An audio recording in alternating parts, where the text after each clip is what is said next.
ମୋ ନାଁ ବସନ୍ତ କୁମାର ସାହୁ।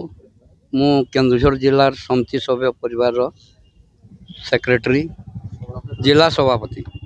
ଆଉ ଆଜି ଆମେ ଆମର କେନ୍ଦୁଝର ଜିଲ୍ଲାର ସବୁ ପିଏସ୍ ମେମ୍ବର, ଭାଇ ଭଉଣୀ, ଚେୟାରମ୍ୟାନ୍, ଭାଇସ୍ ଚେୟାରମ୍ୟାନ୍ ସମସ୍ତଙ୍କର ହକ୍ ପାଇଁ କେନ୍ଦୁଝର ଜିଲ୍ଲାରେ ଆମର ଯେଉଁ DMF ଫଣ୍ଡ ସେଥିରୁ ଆମର ଗୋଟେ ଘର ହଉ, ୱାର୍ଡ଼ ମେମ୍ବରଠୁ ଆରମ୍ଭ କରିକି जिला परिषद पर्यंत आमर जो भाई भौणी जो मरी जाउछंती आमर वार्ड मेंबर हूँ कि समिति सभ्य हूँ कि सरपंच हूँ कि जिला परिषद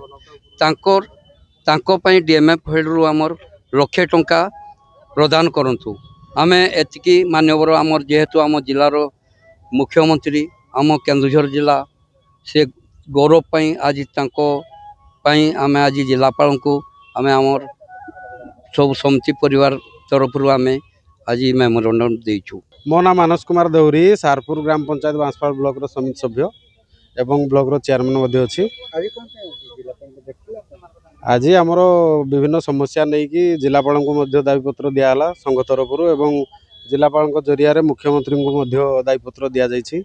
जेहेतु आमर जिला मुख्यालय समिति सभ्य हो कि आमर जिला परिषद हो कि वार्ड मेंबर हो जो भाई माने विभिन्न उन्नयन समस्या नहीं कि आसुचंती एठार तांकर रहिबा बा कोनोसी टिके विश्राम नेबार किसी विधिवत व्यवस्था नहीं। बहुत दुरिया आसिले हरियाण होचंती, तेणुकरी आमे गोटे मुख्यालय रे गोटे भवन तैयारी करिया पई समितिर भवन तैयारी करिया पई दाबीपत्र देइछु। विभिन्न समस्या जेहेतु समिति सभ्य भाई मानकू ब्लॉक रे मध्य अणदेखा करा जाउछि से सब को नहीं आमे दाबीपत्र देइछु जिलापाल को एवं मुख्यमंत्री को मध्य दिया जाइछि।